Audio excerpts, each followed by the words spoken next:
It was supposed to be a weekend about my uncle's retirement. That's all. A cottage in Muskoka, a few family members, a cooler full of Molson Canadian, and 2 days of pretending we all liked each other more than we actually did. Nobody told me Vera would be there. I should back up. My uncle Greg retired after 31 years with Ontario Hydro. It was a big deal to him, and honestly, a big deal to the whole family. He and my Aunt Lois had been talking about doing something at their cottage up near Gravenhurst since February, and by the time May rolled around, the guest list had quietly expanded from immediate family to everyone Greg has ever liked, plus their partners. Which is how my cousin Nick ended up inviting his work friend, which is how that work friend ended up being Vera McIntosh. 29, originally from Halifax, moved to Toronto 3 years ago for a job in landscape architecture. Nick had mentioned her a few times over the winter, not in a significant way. Just, Vera said this, or Vera thinks that. The way you mention someone you see every day without really thinking about it. I had never met her before that Friday afternoon when she pulled up to the cottage in Nick's back seat. She got out of the car and immediately shielded her eyes from the sun off the water, and the first thing she said to nobody in particular was, "Okay, it's actually stunning up here. I was not prepared for that." I was standing on the dock with my uncle. I laughed. She looked over.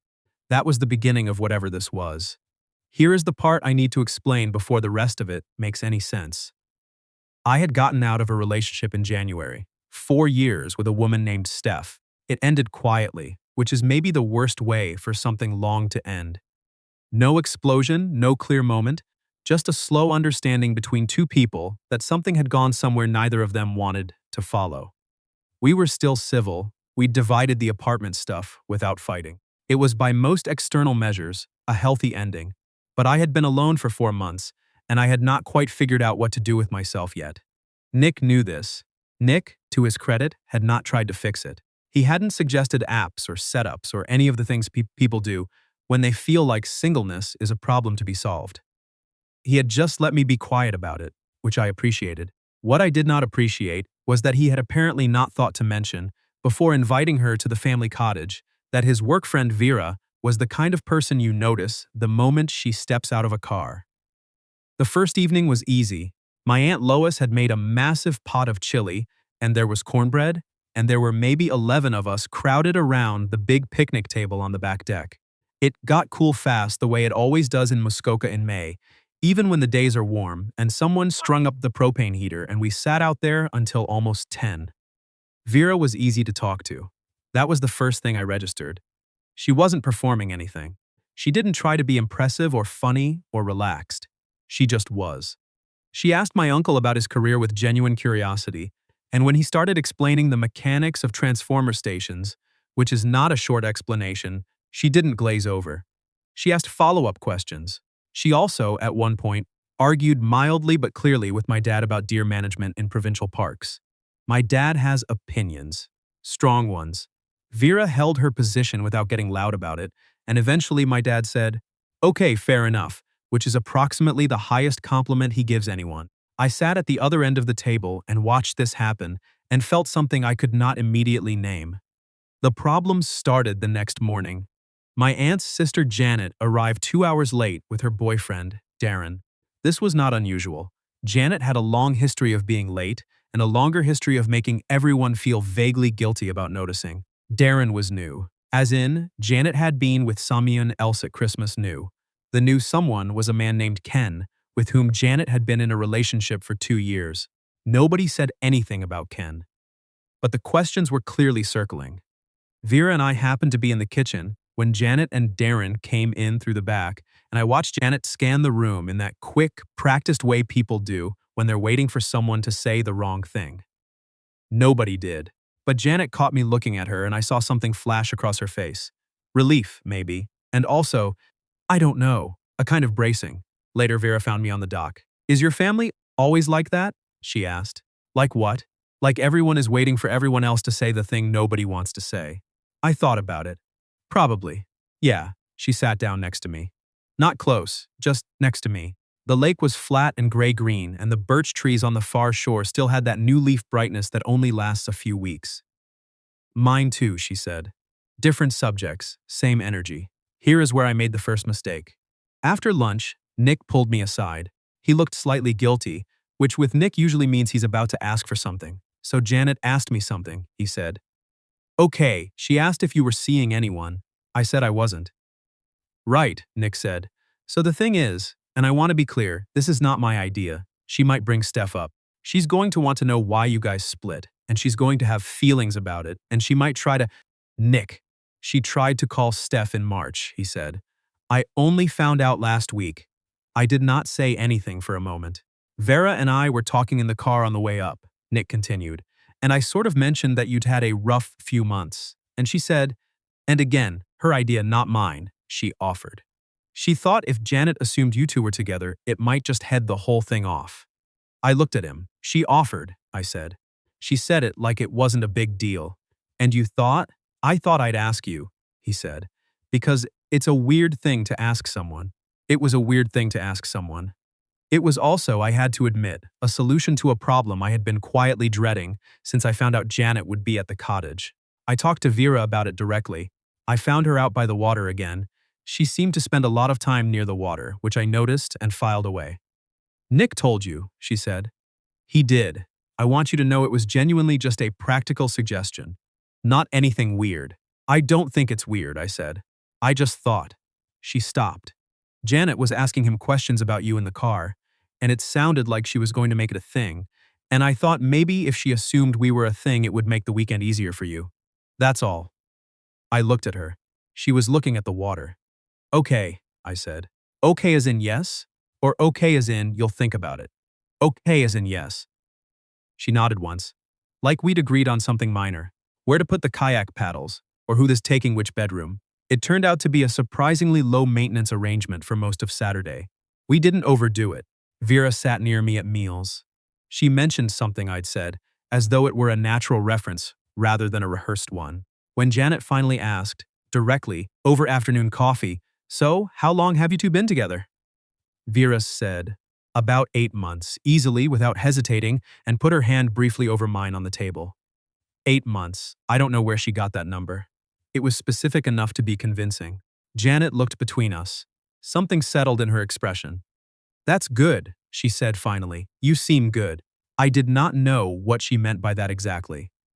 But she didn't bring up Steph, and she didn't push, and by that evening she seemed to have moved on to worrying about Darren's food allergies instead. Vera and I were in the clear. That was, obviously, not where the story ended. The sleeping arrangements at the cottage were chaotic in the way they always are when 11 people show up to a space designed for 8. My uncle and aunt had the main bedroom. Janet and Darren had the second. Nick was on the pullout in the den. 2 of my cousins shared the bunk room. Vera and I got the loft. I should clarify. The loft has 1 bed, a queen, with a clear sightline down to the main living area, because it is, architecturally, a loft and not a room with a door. Nobody thought about this when the arrangement was made. Or maybe everyone thought about it simultaneously and decided not to mention it, which is deeply on brand for my family. Vera handled it better than I did. It's fine, she said, when we both stood at the top of the stairs looking at the situation. I'll stay on my side. You stay on yours, obviously. I'm just saying it out loud so it's been said. I appreciate that. She claimed the right side, I took the left. She changed in the bathroom, and I changed when she was in the bathroom. We were both so pointedly normal about all of it that it was almost funny. Almost. Sometime in the night, I don't know what time, I hadn't looked at my phone, I woke up. I don't know what woke me. A sound outside maybe. The loons on the lake. Whatever it was, I was lying on my side facing away from her, and I was awake. And the cottage was quiet, except for the sound of rain that had apparently started while I was sleeping. Rain on a Muskoka cottage roof has a specific sound. If you've experienced it, you know. It's not aggressive. It's more like a sustained, even presence, the kind of sound that should make you feel settled rather than awake. I was awake, and then I felt it. Her hand, barely there, fingertips, really, resting against my shoulder blade. Not gripping, not intentional seeming. The way a hand rests somewhere when someone is mostly asleep and their body is just finding what's near. I didn't move. I told myself she was asleep. I told myself this was nothing. I lay there in the dark with the rain on the roof, and I was incredibly absurdly aware of those 4 points of contact on my back, and I did not move. A few minutes passed. maybe 10. Her breathing was slow and even, and then slowly, so slowly I almost wasn't sure it was happening, her fingertips moved, not dramatically, not with intention or not obvious intention, just down, a few inches. Following the line of my spine through the cotton of my t-shirt, I stopped breathing. She stopped moving. The rain continued. I do not have a great explanation for what I did next, which was to stay exactly as still as I was for the remainder of the night and not say a word about it. The next morning was sunny, which felt like a joke. Vera was up before me. When I came downstairs, she was already out on the back deck with a coffee, talking to my Aunt Lois about the garden, and she looked completely, entirely normal.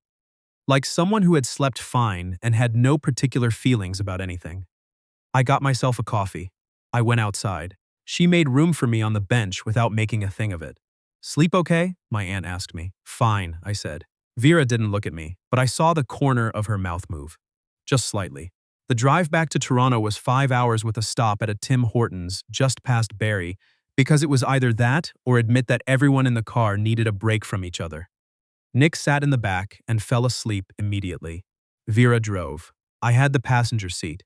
For the first 2 hours, we talked about easy things. The cottage, the weekend, a comment my dad had made about the new highway interchange that had somehow turned into a 20-minute discussion about provincial infrastructure. Vera had opinions about provincial infrastructure. I found this unreasonably interesting. Past Barrie, after the coffee stop, Nick was still asleep. The highway stretched ahead flat and gray. It was that heavy early evening light that makes everything look a little overexposed. Vera was quiet for a while. Then she said, "About last night." I waited. "I'm not sure if I was asleep when that happened," she said. "I think I was. But I'm not 100% sure, and I've been trying to figure out if I should say something or just not." "You're saying something," I said. "I'm saying something." She paused. "Does it need to be a whole conversation, or can it just be acknowledged?" "I don't know," I said. "What would acknowledging it mean?" She was quiet again. Outside, a transport truck passed us going the other direction, and the car shuddered briefly in the wake of it. "I think it would mean admitting that the weekend felt different than I expected," she said. "Not bad different. Just different." I looked at her profile. She kept her eyes on the road. "For me too," I said. She nodded once. "I'm not trying to make this into something it isn't," she said. "I just didn't want to not say anything. That felt worse." "I'm glad you said something." "Okay." "Yeah." We drove the rest of the way without resolving it, which sounds unsatisfying but actually wasn't. There was something in having said it, in having both said it, that felt like enough for the moment. Like opening a window and letting the room breathe, without having decided yet what to do about it. Nick woke up just past the 400 and immediately started talking about wanting a burger, and the conversation became ordinary, again, the way conversations do. But something had shifted, and we both knew it, and leaving it sitting there between us in the dark of the car on the way home felt less like avoidance and more like patience. 3 days later, she texted me, not about anything significant. A photo of a red-winged blackbird she'd spotted from her office window. "First one of the season," she'd written. "I know you don't care about birds, but I needed to tell someone." I wrote back, "I care about birds now." She sent a laughing emoji. I stared at my phone for longer than was reasonable and then wrote, "Do you want to get dinner sometime?" No question mark. I don't know why. I think I was nervous and forgot. She replied about 4 minutes later. "Yes, but you have to pick somewhere with good fries because I'm not budging on that." I picked a place on Queen West that has excellent fries. I know this because I immediately looked it up after she said that. We got dinner the following Thursday. It rained again, properly this time, a May downpour that hit just as we were walking the last block to the restaurant, and we arrived damp and slightly out of breath and laughing about nothing in particular. We sat across from each other with menus we barely looked at and talked for 3 hours, without quite meaning to. The restaurant started filling up around us and then quieting down again, and we ordered dessert we didn't need, and neither of us suggested ending it. At one point she said, "I spent most of that weekend not sure what was real and what was the bit." "Me too," I said. "Which parts were the bit?" I thought about it. "Janet asking," I said. "The hand thing at the table. Probably saying 8 months." 8 months felt right, she said. It was convincing. She smiled at the table. "The other stuff," she said. The doc, the talking, that wasn't the bit. No, I said, that wasn't the bit. She looked up at me. Outside, it was still raining. Through the window, the street was a long smear of headlights and streetcar wires, and the kind of wet pavement reflection that makes Toronto look like it's been lit by someone who knows what they're doing. I should tell you something, I said. Okay. I was awake, I said, in the loft. When your hand, I stopped. I was awake the whole time. I just didn't know what to do about it. She held my gaze for a moment. I know, she said quietly. I figured, why didn't you? Because I wasn't sure what it meant yet, she said. And I didn't want to make it something you had to respond to in the dark, at 2 in the morning, at your uncle's cottage with your whole family asleep downstairs. I laughed at that. She laughed too. That was considerate of you, I said. I have my moments. The waiter came and we paid the bill. We stood outside under the awning for a minute while the rain came down, not quite ready to go separate directions. I want to do this again, I said. Dinner? Yeah, dinner. And whatever comes after. She looked at me in that way she had, direct, measuring, not unkind. Like she was making sure I was saying what she thought I was saying. Then she said, okay, but you're picking the restaurant again. Your fry instincts are good. I walked her to her streetcar stop. We didn't hug goodbye, exactly. We kind of stood close for a second, in the way that happens when something is starting and you both know it but haven't put a name on it yet. Her streetcar came. She got on. I stood there in the rain for longer than I needed to and thought about how the whole weekend had been one long accumulated thing, how it had started with a practical suggestion in a car and turned into this, whatever this was. I texted her when I got home. Good fries, she replied. Top 5. That was 6 weeks ago. We've had dinner 4 more times. Last weekend, we went to the farmer's market in Kensington, and she bought an absurd quantity of rhubarb and spent the whole walk back explaining what she was going to do with it, and I listened to every single word. I still don't know exactly what to call it, but I know it started at a cottage in Muskoka, in the dark, with the rain on the roof and 4 fingertips I almost didn't feel. And I know I'm glad I didn't move.